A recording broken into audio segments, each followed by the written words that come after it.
Guys and welcome back to Bedes Tech. आज की video होने वाली है यामाहा R15 वर्जन 2 की एक इन डेप्थ ओनरशिप रिव्यू के बारे में। तो इस वीडियो के हम कुछ पॉइंट्स बांट लेते हैं जो हम कवर करेंगे। सबसे पहले कि इसकी मतलब पावर वगैरह कैसे है आज के हिसाब से भी। दूसरी चीज़ ये कितनी रिलायबल है आज भी। और तीसरी चीज़ ये माइलेज वगैरह कितनी दे रही है। और चौथी चीज़ इसका आफ्टर सेल एक्सपीरियंस अभी कैसा है, कितनी पुरानी बाइक है, मतलब इसके पार्ट्स वगैरह मिलते हैं या नहीं। और पांचवी चीज़, किन लोगों को ये बाइक कि आप इसको ले सकते हो आज के टाइम में भी या नहीं ले सकते। और बाकी मेरी फर्स्ट मोटो ब्लॉगिंग है और काफ़ी वियर्ड लग रहा है ऐसे बोलते हुए जाना अकेले। तो चलिए गाइस शुरू करते हैं।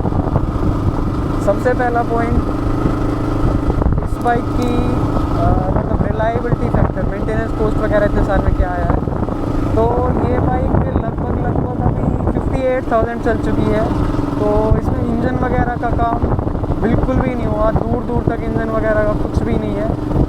और इसमें बेसिक काम होते हैं, बेसिक सर्विस होती है। ब्रेक पैड्स भी बहुत टाइम बाद चेंज होते हैं।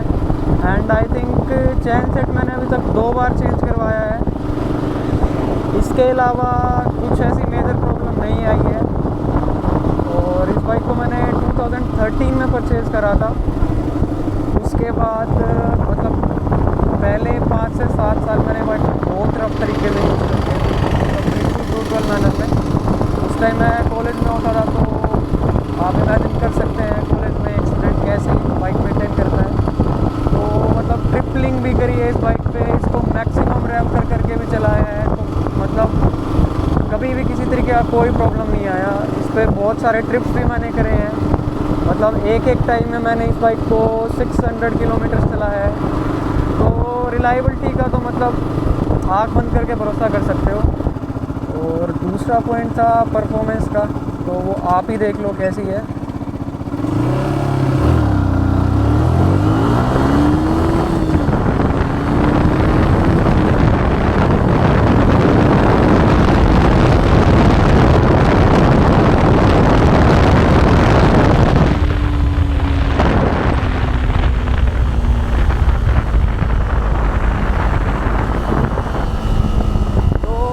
बाइक के बारे में एक चीज़ मैं बताना चाहूँगा। इस बाइक को मैं मतलब ट्रैक पे भी लेके गया हूँ, तो वहाँ पे वर्जन 3 वर्जन 4 ये सारी बाइक आई हुई थी। तो इस चैम्प ने BIC सर्किट में मतलब फर्स्ट पे फिनिश करा था। तो परफॉर्मेंस इसकी ऐसी है, ऐसा नहीं है सिर्फ कॉर्नर्स पे। जब BIC का स्ट्रेट आता है तो उसमें भी आराम से ओवरटेक कर पा रही थी दूसरी बाइक से। तो एक 150 सीसी के हिसाब से परफॉर्मेंस में कोई कमी नहीं है। प्लस में सबसे ज़्यादा मज़े वाली बात है जो इसकी हैंडलिंग है। इसकी हैंडलिंग बहुत शानदार है, बिल्कुल स्टिफ सस्पेंशन है। आप कितनी भी स्पीड पर कोटर कर लो, बाइक का इंजन छोटा पड़ जाता है। पर चेसिस के हिसाब से इसको अगर आप 170 तक भी लीन करोगे तो इस बाइक को कोई प्रॉब्लम नहीं।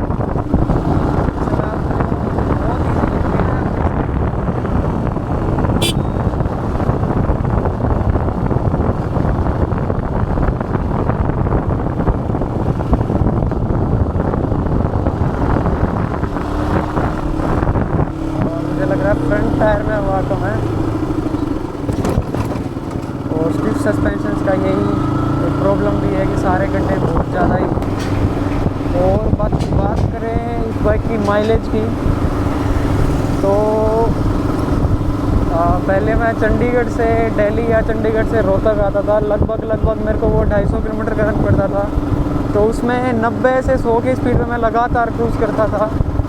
तो मेरे को मिनिमम 45 kmpl और मैक्सिमम 52 kmpl की एवरेज आराम से आई है बिना किसी हेडेक के।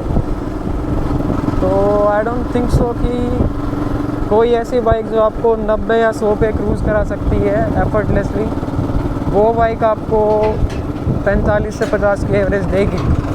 इसके अलावा और सबसे प्लस पॉइंट ये है यार कि जैसे कोई और बाइक इतनी पुरानी हो जाती है तो आपको उसका बुढ़ापा दिखता है।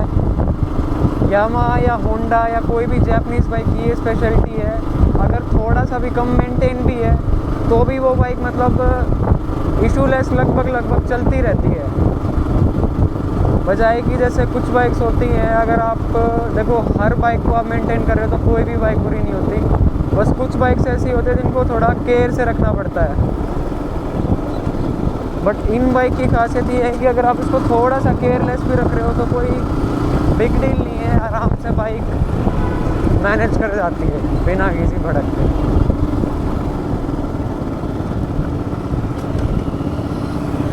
अब भाई बात किन लोगों को ये बाइक लेनी चाहिए, किन लोगों को नहीं लेनी चाहिए। तो देखो वैसे ये बहुत कम रेंज में आजकल मिल जाएगी, मेरे ख्याल से 40,000 रुपये में, या कुछ 15-16 मॉडल 60,000, 60 भी नहीं, मतलब 55 के आसपास आपको ये बाइक मिल जाएगी।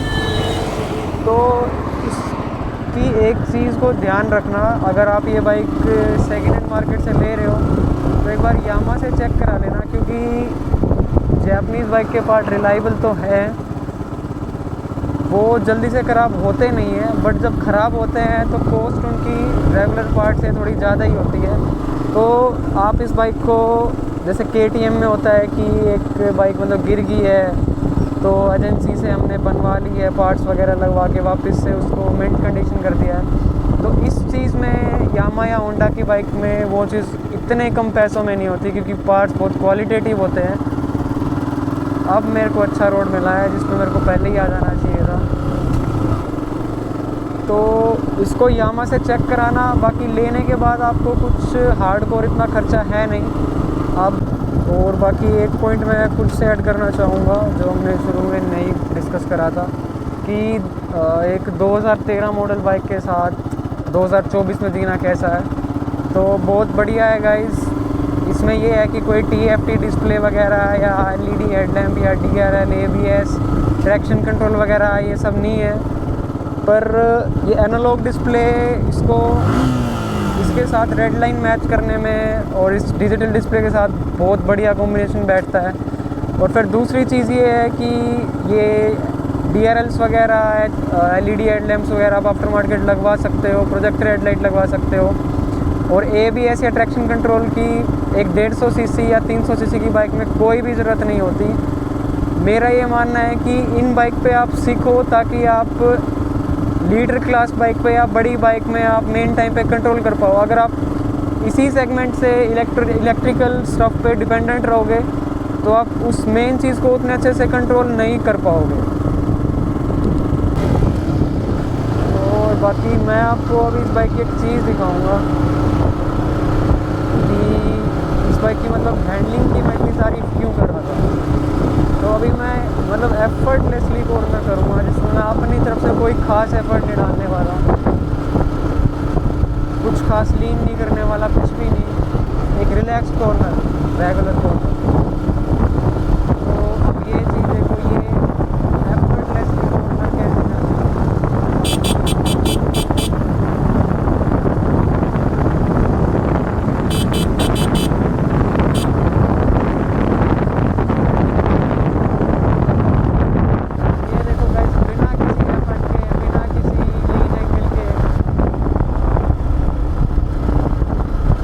कैसे बाइक 60-80 स्पीड पे लीन हो गई, थोड़ा सा और थोड़ा देता तो 70 स्पीड हो जाती है।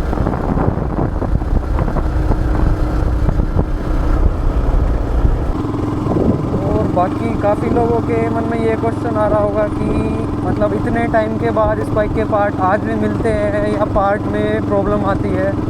तो पार्ट का सिनेरियो कुछ ऐसा है कि अगर आप ये एक्सपेक्ट करते हो कि आपकी बाइक के पार्ट ऑन स्टॉक रहे हमेशा, मतलब स्टॉक में अवेलेबल रहे कंपनी के पास, तो उतना तो नहीं है। बट ये है कि जो भी पार्ट आपको चाहिए होता है वो आपको मतलब ऑर्डर लगा के हफ्ते 2 हफ्ते या 1 महीना जैसे भी आता है वो मतलब अवेलेबल हो जाता है।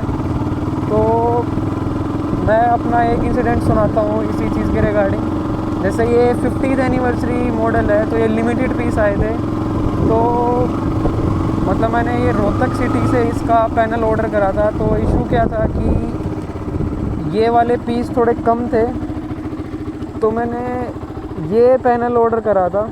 तो लगभग 6 महीने हो गए थे। तो मेरा पार्ट आ नहीं रहा था। तो उसके बाद मैंने दिल्ली से ट्राई करा, तो दिल्ली में उन्होंने विदिन 15 डेज़ मंगवा दिया था। तो एक ये भी चीज़ है कंसीडर करने की कि आप कौन से सिटी में रहते हो। टायर 3 सिटीज़ में शायद एक्सपीरियंस थोड़ा सा ख़राब हो सकता है, बाकी टायर अच्छे सिटीज़ में, मेट्रो सिटीज़ में लगभग आपको सारे पार्ट्स अवेलेबल हो जाएंगे, स्पेशली मैकेनिज़्म वाले ब्रेक पैड्स एंड ऑल। बल्कि इसके कंपैरिजन मैं कहूँ, मेरे पास इससे मतलब कुछ टाइम पहले 2019 मॉडल यामाहा R3 थी ABS वाली। तो इसके कंपैरिजन में मतलब उसके पार्ट्स मिलना काफ़ी मुश्किल था, प्लस में उसके मैकेनिक्स मिलना बहुत मुश्किल था। यामाहा में कुछ ही ट्रेन मैकेनिक्स हैं जो उस बाइक को ठीक कर पाते हैं, तो उसके हिसाब से इस बाइक को पालना बहुत ज़्यादा ही आसान है, क्योंकि लगभग पार्ट्स आराम से मिलते हैं इस बाइक के। और रही बात गाइस बाइक के लुक की कि आज भी ये स्टैंड आउट करती है कि नहीं, तो मेरे ख्याल से इस पर्टिकुलर कलर में ये बाइक आज भी काफ़ी स्टैंड आउट करती है। मैं इसको निकालता हूँ तो लोग आज भी थोड़ा बहुत इसको देखते हैं, थोड़ा बहुत आज भी स्टैंड आउट ये करती है। और इस बाइक का जो लुक था वो अलग ही था, ये अपने आप में एक अलग तरीके का अच्छा लुक है। आई थिंक मैंने लगभग सारी चीज़ों के जवाब आपको दे दिए हैं, सारी चीज़ हमने कवर कर ली है जो हमने सोची थी। और इसके अलावा भी किसी का कुछ भी क्वेरी है मैकेनिज़्म के रिगार्डिंग या पार्ट्स के रिगार्डिंग या कुछ भी किसी को पूछना है, तो आप कमेंट सेक्शन में नोट डाउन कर सकते हो, मैं आपको कमेंट में रिप्लाई ज़रूर दूंगा। और आई थिंक आज इस वीडियो को अभी ख़त्म करते हैं।